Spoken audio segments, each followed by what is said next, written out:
राजस्थान सरकार द्वारा सभी सरकारी शिक्षण संस्थानों में वंदे मातरम गाना अनिवार्य करने के आदेश के बाद प्रदेश की सियासत एक बार फिर गर्मा गई है।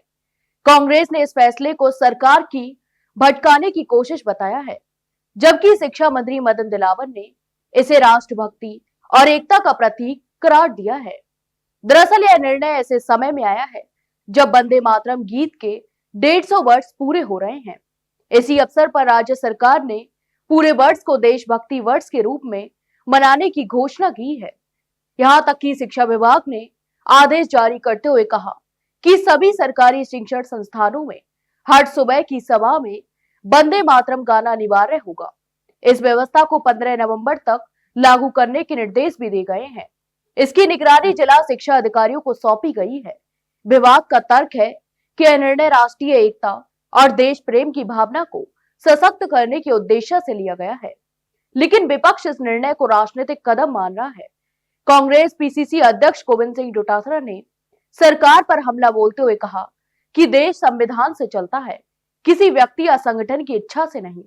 यहां तक कि उन्होंने आरोप लगाया कि सरकार जिस तरह के फरमान जारी कर रही है, आगे चलकर संघ का ध्वज प्रणाम या शस्त्र पूजा को भी मदरसों में लागू करने की कोशिश की जा सकती है।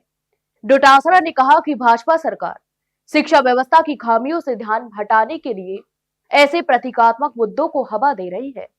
कांग्रेस ओबीसी प्रकोष्ठ के प्रदेश अध्यक्ष हर्षा यादव ने भी इसी मुद्दे पर सरकार को घेरा और कहा कि राजस्थान के सरकारी स्कूलों की स्थिति बेहद खराब है।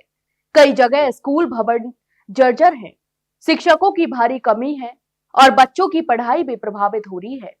इसके बावजूद सरकार शिक्षा सुधारों पर कोई ठोस कदम नहीं उठा रही है। यहां तक कि यादव ने कहा कि अब सरकार धार्मिक प्रतीकों के सहारे राजनीतिक लाभ लेने की कोशिश कर रही है। वहीं विपक्षी हमलों का जवाब देते हुए शिक्षा मंत्री मदन दिलावर ने कहा कि वंदे मातरम केवल एक गीत नहीं है, बल्कि भारत की आत्मा है। यह राष्ट्रभक्ति और एकता की भावना को जागृत करता है, इसलिए हर नागरिक को ऐसे सम्मानपूर्ण गाना चाहिए। उन्होंने स्पष्ट किया, यह फैसला किसी धर्म या मजहब के खिलाफ नहीं है, बल्कि देश के प्रति सम्मान का प्रतीक है।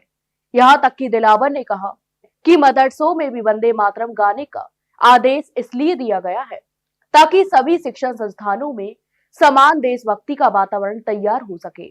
उन्होंने जोर देकर कहा कि राष्ट्र प्रेम सभी धर्मों से ऊपर है और वंदे मातरम गाना भारतीयता का सम्मान है। राज्य में अब निगाहें 15 नवंबर पर टिकी हुई हैं, जब यह व्यवस्था सभी सरकारी संस्थानों में लागू हो जाएगी। सरकार इसे राष्ट्रीय एकता की दिशा में कदम बता रही है, जबकि विपक्ष इसे राजनीतिक एजेंडा करार दे रही है। आने वाले दिनों में यह मुद्दा प्रदेश की सियासत में और भी गर्मी ला सकता है। तो आपकी इस पूरे मामले पर क्या राय है, हमें कमेंट बॉक्स में कमेंट करके जरूर बताएं। वहीं वीडियो को लाइक और शेयर जरूर करें और हाँ, चैनल को सब्सक्राइब करना ना भूलें। फिलहाल के लिए इतना ही, जल्द मिलते हैं एक नई जानकारी के साथ। तब तक के लिए नमस्कार।